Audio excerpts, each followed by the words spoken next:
ശബരിമലയിൽ ഇന്ന് തങ്കാങ്കി ചാർത്തി ദീപാരാധന. തങ്കാങ്കി ഘോഷയാത്ര ഉച്ചയ്ക്ക് 1 മണിക്ക് ദേവസ്വം മന്ത്രി VN വാസവൻ പമ്പയിൽ സ്വീകരിക്കും.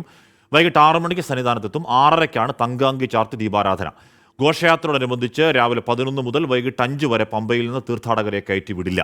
അശ്വിൻ പാലാഴി വിവരങ്ങൾ വെച്ചിരുന്നു. അശ്വിൻ, തങ്കയങ്കി ബന്ധപ്പെട്ട് ഇന്ന് വലിയ ഭക്തജന തിരക്ക് പ്രതീക്ഷിക്കേണ്ടേ അവിടെ? വലിയ തിരക്ക് പമ്പയിലുണ്ട് ഹാഷ്മി. പക്ഷേ ഈ നിയന്ത്രണം ഉള്ളതുകൊണ്ട് രാവിലെ ഒരു 11 മണി വരെ ഉള്ള തീർത്ഥാടക തിരക്ക് മാത്രമേ ഉണ്ടാവുകയുള്ളൂ. ഇപ്പോൾ അത്യാവശ്യം തിരക്കുള്ളൊരു സമയമാണ്. ഇന്ന് 11 മണി വരെ നെയ്യഭിഷേകത്തിൻ്റെ സമയം കൂടിയാണ്. ആ സമയത്തൊക്കെ വലിയ തിരക്ക് അനുഭവപ്പെടുന്നുണ്ട്. ഇതുവരെ പുലർച്ചെ 3 മണി മുതൽ 8 മണി വരെയുള്ള കണക്ക് നോക്കുകയാണെങ്കിൽ 27,000 പേര് മാത്രമാണ് ഇന്ന് മല ചവിട്ടിയിട്ടുള്ളത്. കാരണം വെർച്വൽ ക്യൂ 50,000 പേരിലേക്ക് ചുരുക്കിയിട്ടുണ്ട്. ഒപ്പം സ്പോട്ട് ബുക്കിംഗ് 5,000 പേരിലേക്കും ചുരുക്കിയിട്ടുണ്ട്. അതുകൊണ്ട് തന്നെ സ്വാഭാവികമായും ഇന്ന് തിരക്ക് കുറയാനുള്ള സാഹചര്യമാണുള്ളത്.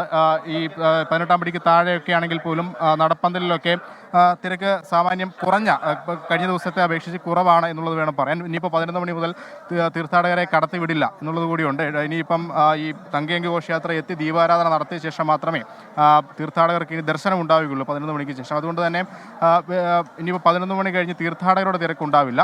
ഏകദേശം ഒരു 1 മണിയോടുകൂടി പമ്പയിൽ ആ ഘോഷയാത്ര എത്തും. അവിടെ ദേവസ്വം മന്ത്രി VN വാസവൻ അത് സ്വീകരിക്കും. പിന്നീട് മല കയറി വരികയാണ്. 6 മണിയോടുകൂടി കൊടിമരത്തിന് കീഴിലെത്തും. അവിടുന്ന് 6:30ക്കാണ് തങ്കയങ്കി ചാർത്തിയുള്ള ദീപാരാധന. അതായത് ഈ മണ്ഡലപൂജയോടനുബന്ധിച്ച് ഏറ്റവും പ്രധാനപ്പെട്ട ദിവസമാണ് ഭക്തരെ സംബന്ധിച്ച് ഇന്ന്.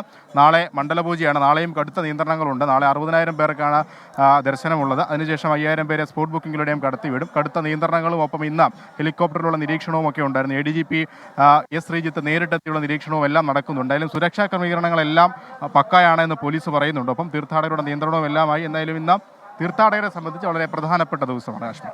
ഓക്കെ, അപ്പോൾ ഇടയ്ക്ക് ഒരു 1-1.5 ദിവസം കുറച്ച് തിരക്കൊന്ന് കുറഞ്ഞു. പക്ഷേ അത് ആ ഒരു ദിവസം ഉണ്ടായിരുന്നുള്ളൂ. അതിനുശേഷം വീണ്ടും വലിയ തിരക്കാവുന്നു. അപ്പോൾ സമാധാനമായി ശാന്തമായി മുന്നോട്ട് പോകട്ടെ തീർത്ഥാടന കാലം.